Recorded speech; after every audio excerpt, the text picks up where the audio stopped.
అందరికీ స్వాగతం. ఈరోజు మనం ఒక ప్రమాదకరమైన ఆలోచనను పరిశీలిద్దాం. ఒక తరం ఇది చిన్న తప్పులే అనుకున్నది அடுத்த తరం ఇది మామూలే అని ఎలా భావిస్తుంది, ఆ తర్వాత వచ్చే తరం దాన్ని ఎలా ప్రోత్సహిస్తుంది. ఇశ్రాయేలు రాజుల చరిత్రలో ఒక చిన్న కాలాన్ని మనం చూస్తే ఆహా, ఈ నైతిక పతనం ఎంత వేగంగా జరిగిందో మనకర్థమవుతుంది. బయేషా, ఏలా, జిమ్రీ, ఒమ్రీ, అహాబు, ఒకరి తర్వాత ఒకరు వచ్చిన ఈ రాజుల కథ. ఇది కేవలం రాజకీయ కుట్రల గురించి మాత్రమే కాదు, ఒక జాతి తన నైతిక దిక్సూచిని ఎలా కోల్పోయిందో స్పష్టంగా చూపిస్తుంది. మీరు చెప్పింది చాలా ముఖ్యం. ఇది ఒక రకమైన, ఎలా చెప్పాలంటే, ఒక డామినో ఎఫెక్ట్ లాంటిది. ఒక రాజు చేసిన తప్పు తరువాతి రాజుకు అంత పెద్ద తప్పులా అనిపించదు. ఈ కథలో మనకు కనిపించేది కేవలం ఒక పునరావృతమయ్యే నమూనా మాత్రమే కాదు. ఆ నమూనా అది ప్రతిసారి మరింత తీవ్రమవుతూ వెళ్తుంది. ఒక కొండపై నుండి దొర్లుతున్న రాయిలాగా ప్రతి రాజుతో దాని విధ్వంసక శక్తి పెరుగుతూ పోయిందనమాట. సరే, ఈ ప్రయాణం ఎక్కడ మొదలైందో చూద్దాం. అవును, మొదట బైషా వంశంపై వచ్చిన దైవ తీర్పుతో కథ మొదలవుతుంది. ప్రవక్త అయిన యెహూ ద్వారా దేవుడు బైషాతో, నేను నిన్ను మట్టిలో నుండి పైకి లేపి నా ప్రజలైన ఇశ్రాయేలు మీద అధిపతిగా చేశాను అని చెప్పి, ఆ వెంటనే అతని వంశాన్ని నాశనం చేస్తానని హెచ్చరించాడు.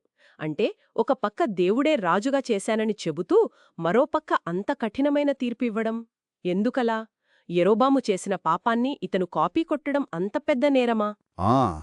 మంచి ప్రశ్న అడిగారు. ఇక్కడ యెరోబాము పాపం అనేది కేవలం ఒక వ్యక్తి చేసిన తప్పు కాదు. అది ఒక వైరస్ లాంటిది. వైరస్? అవును. యెరోబాము దాన్ని సృష్టించి ఇజ్రాయేల్ రాజ్యంలోకి వదిలాడు.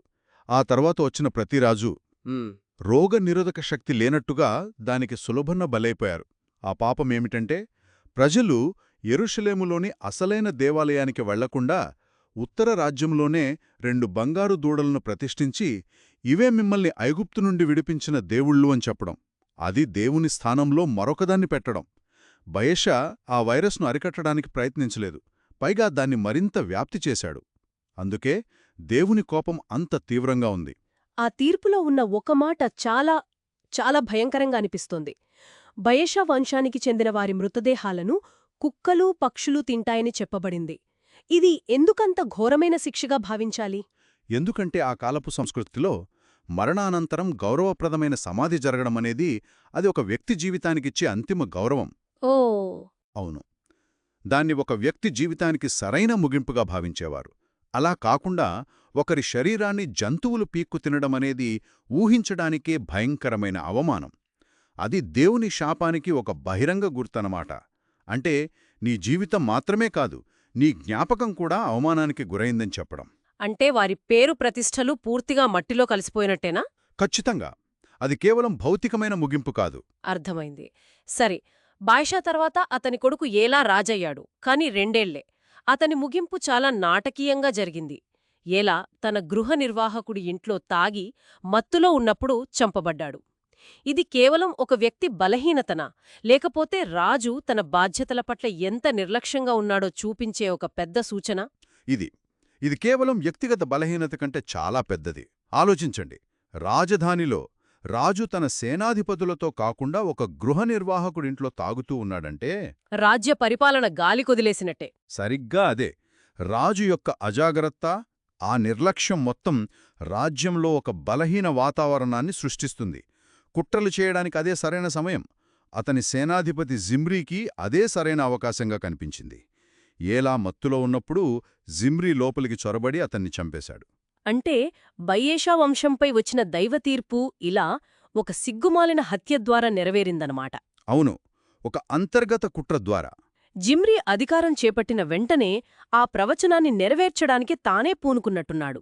బయేషా బంధువులను, స్నేహితులను కూడా వదలకుండా అందర్నీ చంపేశాడు. అవును, తనకు భవిష్యత్తులో ఎలాంటి పోటీ రాకూడదని బయేషా వంశానికి సంబంధించిన ఒక్క పురుషుణ్ణి కూడా మిగల్చలేదు.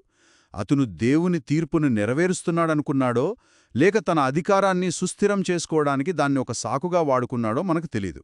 కాని ఫలితం మాత్రం ఒకటే: బయేషా వంశం పూర్తిగా తుడిచిపెట్టుకుపోయింది. ఇప్పుడు జిమ్రీ రాజు అయ్యాడు. కాని ఇక్కడే కథలో అతిపెద్ద ట్విస్ట్ ఉంది. అతని పాలన కేవలం 7 రోజులు. ఊహించడానికే కష్టంగా ఉంది. వారం రోజులపాటు రాజుగా ఉండటానికి ఇంత రక్తపాతం అవసరమా? ఎందుకంత త్వరగా అతని అధికారం కూలిపోయింది? ఆహ్! ఇక్కడే మనకొక క్లాసిక్ ప్యాలెస్కు మరియు మిలిటరీకు మధ్యున్న తేడా కనిపిస్తుంది. జిమ్రీ రాజ్భవనాన్ని, రాజధానిని తన ఆధీనంలోకి తీసుకున్నాడు, కాని దేశాన్ని నడిపే అసలైన శక్తి అంటే సైన్యం. సైన్యం అప్పుడు రాజధానికి దూరంగా ఉంది కదా. కరెక్ట్. వాళ్ళు ఫిలిష్తీన్లతో యుద్ధంలో ఉన్నారు. రాజును చంపి జిమ్రీ సింహాసనం ఎక్కాడన్న వార్త యుద్ధరంగంలో ఉన్న సైన్యానికి చేరినప్పుడు వాళ్ళు దాన్ని అంగీకరించలేదు. వాళ్ళు జిమ్రీని తమ రాజుగా చూడలేదు. అంటే రాజధానిలో ఒక రాజు ఉంటే సైన్యం మరో రాజునెన్నుకుంది. ఖచ్చితంగా. సైన్యం తమ సైన్యాధిపతి అయిన ఒమ్రీని అక్కడికక్కడే ఆ యుద్ధ శిబిరంలోనే రాజుగా ప్రకటించింది. ఇది ఆ కాలంలో రాజకీయ శక్తి ఎంతగా సైనిక బలం మీద ఆధారపడి ఉండేదో చూపిస్తుంది. నిజమే. సైన్యం మద్దతు లేకపోతే. అవును. సైన్యం మద్దతు లేకుండా జిమ్రీ 7 రోజుల పాలన కేవలం ఒక భ్రమ. ఒమ్రీ తన సైన్యంతో నేరుగా రాజధాని తిర్సా వైపు కదిలాడు. సైన్యం మొత్తం తన మీదకొస్తుందని తెలిసినప్పుడు జిమ్రీ పరిస్థితి ఏంటి? అతని ముగింపు కూడా అతని పాలనంత నాటకీయంగా ఉంది. అవును. నగరం ముచ్చడించబడింది. తన ఓటమి ఖాయమని జిమ్రీకి అర్థమైపోయింది. శత్రువు చేతిలో చావడం కన్నా తన చావును తానే నిర్ణయించుకోవాలనుకున్నాడు. అతను రాజనగరలోని అత్యంత సురక్షితమైన అంతఃపురంలోకి వెళ్లి దానికి నిప్పంటించుకుని ఆ మంటల్లోనే కాలిపోయి బూడిదైపోయాడు. అరే, హింసతో సింహాసనాన్ని ఎక్కినవాడు నిప్పుతో దాన్ని వదిలివెళ్లాడు. అతని 7 రోజుల పాలన చరిత్రలో ఒక రక్తపు మరకడా, ఒక హెచ్చరికగా మిగిలిపోయింది. ఒక్క క్షణమాగుదాం. ఇక్కడ మనం కేవలం కొన్ని వారాల వ్యవధిలో ఒక రాజు, అతని కుటుంబం మరియు అతన్ని చంపినవాడు అందరూ నాశనమవ్వడం చూశాం. ఈ హింసాత్మక చక్రం చూస్తుంటే అధికారమనేది ఎంత అశాశ్వతమైనదో అర్థమవుతోంది. నిజమే. ప్రతి ఒక్కరూ అధికారం కోసం వెంపర్లాడారు. కాని ఎవరూ దాన్ని నిలుపుకోలేకపోయారు. ఇది ఆ సమాజంలో ఉన్న తీవ్రమైన అస్థిరతకు నిదర్శనం. సరే, ఒక రాజు హత్య, మరొక రాజు ఆత్మహత్య. ఈ రక్తపాతం తర్వాత ఒమ్రీకి మార్గం సుగమమైందని అనుకుంటాం. కాని ఈ కథనం ప్రకారం ఇజ్రాయేలులోని అంతర్గత కలహాలు అప్పుడే మొదలయ్యాయి. అవును. జిమ్రీని వ్యతిరేకించడంలో ప్రజలు, సైన్యం ఏకమయ్యారు. కాని తరువాత రాజు ఎవరనే విషయంలో దేశం రెండుగా చీలిపోయింది. అరెరే! ఇది ఆ రాజ్యంలో ఉన్న అంతర్గత విభేదాలను స్పష్టంగా చూపిస్తోంది. ప్రజలలో సగం మంది తిబ్నీ అనే వ్యక్తిని రాజుగా కోరుకున్నారు. మిగిలిన సగం మంది సైన్యం ఎన్నుకున్న ఒమ్రీకి మద్దతిచ్చారు. అంటే అంతర్యుద్ధం మొదలైంది. అవును. ఒక భయంకరమైన అంతర్యుద్ధానికి దారితీసింది. ఈ పోరాటం ఎంతకాలం సాగింది? దాదాపు 4 సంవత్సరాలు. 4 సంవత్సరాలా? అవును. ఊహించండి, ఒక దేశం తమలో తాము 4 సంవత్సరాలు పోరాడుకుంది. చివరికి ఒమ్రీ పక్షం బలంగా నిరూపించుకుంది. తిబ్నీ చంపబడ్డాడు. అప్పుడుగాని ఒమ్రీ ఇస్రాయేలుకు పూర్తిస్థాయి ఏకైక రాజు కాలేకపోయాడు. ఒమ్రీ ఒక తెలివైన రాజకీయ నాయకుడిలా కనిపిస్తున్నాడు. అంతకుముందు రాజధాని అయిన తిర్జా ఎంత బలహీనంగా ఉందో దాన్ని ముట్టడించడం ఎంత సులభమో స్వయంగా చూశాడు. అందుకే రక్షణకు అనువైన ఒక కొత్త రాజధానిని కట్టాడు. ఇది చాలా ముందుచూపుతో చేసిన పని కదా. ఖచ్చితంగా. అది చాలా కీలకమైన వ్యూహాత్మక చర్య. అతను షెమేరు అనే వ్యక్తి నుండి ఒక కొండను వెండికి కొని దానిపై ఒక బలమైన నగరాన్ని నిర్మించాడు. ఆ కొండ యజమాని పేరు మీదుగా ఆ నగరానికి షోమ్రోను అంటే సమరియా అని పేరు పెట్టాడు. ఓ, అలా వచ్చిందా ఆ పేరు? అవును. ఈ నగరం ఎత్తైన ప్రదేశంలో ఉండటం వల్ల శత్రువులు దాడి చేయడానికి కష్టంగా ఉండేది. ఆ తర్వాత ఇస్రాయేలు ఉత్తర రాజ్యం పతనమయ్యే వరకు ఇదే వారి రాజధానిగా నిలిచింది. రాజకీయంగా, సైనికంగా ఒమ్రీ ఒక బలమైన రాజవంశాన్ని స్థాపించాడు. ఒక్క నిమిషం. ఒమ్రీ అంతర్యుద్ధాన్ని ముగించాడు, ఒక బలమైన రాజధానిని నిర్మించాడు, ఒక రాజవంశాన్ని స్థాపించాడు. చరిత్రలో చాలామంది రాజులు ఇంతకంటే తక్కువ పనులకి గొప్పవారిగా కీర్తించబడ్డారు. కాని మన ఆధారం అతనిని కేవలం ఆధ్యాత్మిక వైఫల్యం ఆధారంగా ఎందుకు అంత కఠినంగా తీర్పు తీరుస్తోంది? రాజకీయ విజయం దేవుని దృష్టిలో ఏమాత్రం లెక్కకు రాదా? ఇది చాలా ముఖ్యమైన ప్రశ్న. ఈ కథనం యొక్క దృష్టికోణం నుండి చూస్తే సమాధానం స్పష్టంగా ఉంది. రాదు. ఎందుకంటే దేవుని దృష్టిలో ఒక రాజు యొక్క ప్రాథమిక బాధ్యత దేశానికి రాజకీయ స్థిరత్వాన్ని ఇవ్వడం మాత్రమే కాదు, ప్రజలను నైతికంగా, ఆధ్యాత్మికంగా సరైన మార్గంలో నడిపించడం. అంటే ఒమ్రీ ఒక బలమైన ఇంటిని కట్టాడు, కాని కాని దాని పునాది కుళ్ళిపోయింది. అతను కూడా యెరోబాము పాపాల మార్గాన్ని అనుసరించాడు. పైగా అతని ముందున్న రాజులందరికంటే ఎక్కువ దుర్మార్గంగా ప్రవర్తించాడని ఈ కథనం చెబుతోంది. అంటే రాజకీయ స్థిరత్వం ఆధ్యాత్మిక పతనాన్ని ఆపలేకపోయింది. ఆపలేకపోయింది.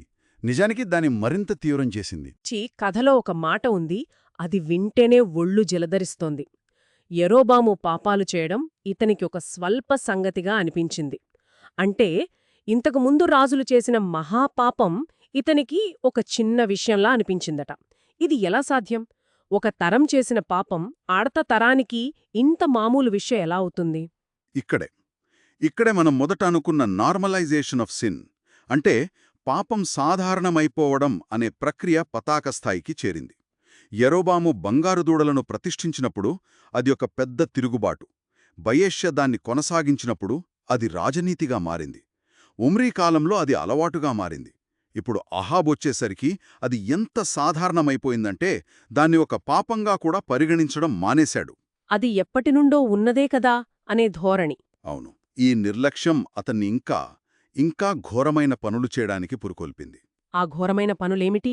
అతను విగ్రహారాధనను ఒక ప్రభుత్వ విధానంగా, ఒక జాతీయ మతంగా మార్చాడు. అతను సీదోను రాజకుమార్తె అయిన యెజెబెలును రాజకీయ కారణాల కోసం పెళ్లి చేసుకున్నాడు. ఆమె తనతో పాటు తన దేవతైన బయలు ఆరాధనను కూడా అధికారికంగా ఇస్రాయెల్లోకి తీసుకొచ్చింది. అంటే ఒక విదేశీ దేవతను తీసుకొచ్చాడనమాట.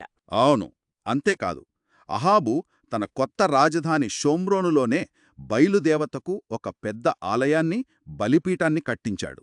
అషేరా దేవతకు గుర్తుగా ఒక దేవతాస్తంభాన్ని నిలబెట్టాడు. ఇది కేవలం పాపాన్ని సహించడం కాదు, దాన్ని ప్రభుత్వ ఖర్చుతో అధికారికంగా ప్రోత్సహించడం. ఇశ్రాయేలు దేవుడైన యెహోవా స్థానంలో బయలును ప్రతిష్ఠించే బహిరంగ ప్రయత్నం చేశాడు. అందుకే గ్రంథం అతన్ని అందరికంటే దుర్మార్గుడిగా అభివర్ణిస్తోంది. ఈ దైవధిక్కారానికి, నిర్లక్ష్యానికి ఒక నిలువెత్తు సాక్ష్యంలాంటి సంఘటన ఈ అధ్యాయం చివర్లో ఉంది. యెరికో పట్టణాన్ని తిరిగి కట్టడం గురించి. ఆ సంఘటన అహాబు పాలన గురించి మనకి ఏం చెప్తుంది? ఇది చాలా శక్తిమంతమైన ముగింపు. కొన్ని వందల సంవత్సరాల క్రితం యెహోషువ ఇజ్రాయేలీయులను కనాను దేశంలోకి నడిపించినప్పుడు వారు మొదట జయించిన నగరం యెరికో. అప్పుడు యెహోషువ ఒక శాపం ప్రకటించాడు. ఏమిటది? ఈ యెరికో పట్టణాన్ని తిరిగి నిర్మించేవాడు యెహోవా దృష్టిలో శపించబడినవాడు. వాడు దాని పునాది వేసినప్పుడు తన జ్యేష్ఠపుత్రుని కోల్పోతాడు, దాని గుమ్మాలు నిలబెట్టినప్పుడు తన కనిష్టపుత్రుని కోల్పోతాడు. 100 సంవత్సరాల క్రితం నాటి శాపం. ప్రజలు దాన్ని మర్చిపోయుంటారు, లేదా ఒక పాత కథగా కొట్టిపారేసుంటారు కదా. ఖచ్చితంగా. అహాబు పాలనలో నెలకొన్న వాతావరణమదే. దేవుని మాటలు, ప్రవచనాలు, హెచ్చరికలు అవన్నీ పాతకాలపు మూఢనమ్మకాలుగా పరిగణించబడ్డాయి.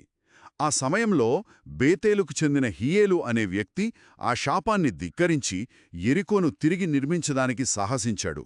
మరి ఆ శాపం నిజమైందా? ప్రవచించినట్టే జరిగింది. అతను పునాది వేసినప్పుడు అతని పెద్ద కొడుకు అబీరాము చనిపోయాడు. నిర్మాణం పూర్తయి ద్వారాలు ఎత్తినప్పుడు అతని చిన్న కొడుకు సెగూబు చనిపోయాడు. అయ్యో! ఇది యాదృచ్ఛికం కాదు. దేవుని మాటలు కాలంతో పాటు విలువ కోల్పోవని, వాటిని నిర్లక్ష్యం చేస్తే తీవ్రమైన పరిణామాలుంటాయని చెప్పటానికి ఇది ఒక విషాదకరమైన, శక్తివంతమైన ఉదాహరణ. అహాబు పాలనలో ఇశ్రాయేలు ఎంతగా దేవునికి దూరమైపోయిందో ఇది చూపిస్తుంది. అంటే మనం యెరోబాము దగ్గర మొదలైన ఒక పాపపు రైలు ప్రయాణాన్ని చూశాం. బయషా ఆ రైలెక్కాడు, ఒమ్రీ దాని వేగాన్ని పెంచాడు, చివరికి అహాబు దాన్ని పూర్తిగా పట్టాలు తప్పించేశాడు. ఒకరి తర్వాత ఒకరు వచ్చిన ఈ రాజులు తమ ముందున్న వారికంటే ఎక్కువ పాపం చేస్తూ దేశాన్ని ఒక నైతిక అగాధంలోకి నెట్టేశారు. ఖచ్చితంగా. ఇక్కడ మనం గమనించాల్సింది ఏంటంటే, ఈ పతనం రాత్రికి రాత్రే జరగలేదు. ఒక రాజు పాపం చేస్తాడు, ప్రవక్త ద్వారా తీర్పు వస్తుంది, ఆ తీర్పు తరువాతి రాజు కుట్ర ద్వారా నెరవేరుతుంది. కాని ఆ కొత్త రాజు కూడా అదే తప్పు చేసి దానికి మరికొంత జోడిస్తాడు. ఒక చక్రంలాగా.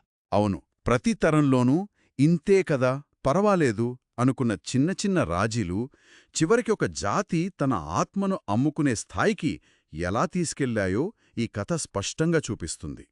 నాయకత్వం యొక్క బాధ్యత కేవలం రాజకీయ స్థిరత్వం గురించి మాత్రమే కాదు, జాతి యొక్క నైతిక ఆరోగ్యం గురించి కూడా అని ఇది గట్టిగా హెచ్చరిస్తుంది. ఈ కథ విన్న తర్వాత నాకో ప్రశ్న వస్తోంది. ఒక తరం అలవాటు మరో తరానికి సంప్రదాయం అవుతుంది అంటారు కదా. బైషాకు యెరోబాము పాపం పెద్ద తప్పు. కాని కొన్ని దశాబ్దాల తర్వాత అహాబుకు అదే పాపం ఒక స్వల్ప సంగతిగా అనిపించింది. మన సమాజంలో కూడా ఒక 20-30 ఏళ్ల క్రితం పెద్ద తప్పుగా సిగ్గుపడాల్సిన విషయంగా భావించినవి ఈరోజు మనం అంతేలే కాలం మారింది అని సర్దుకుపోతున్న విషయాలేమైనా ఉన్నాయా? బహుశా ఈ కథ మనల్ని ఆ దిశగా ఆలోచింపజేయాలి.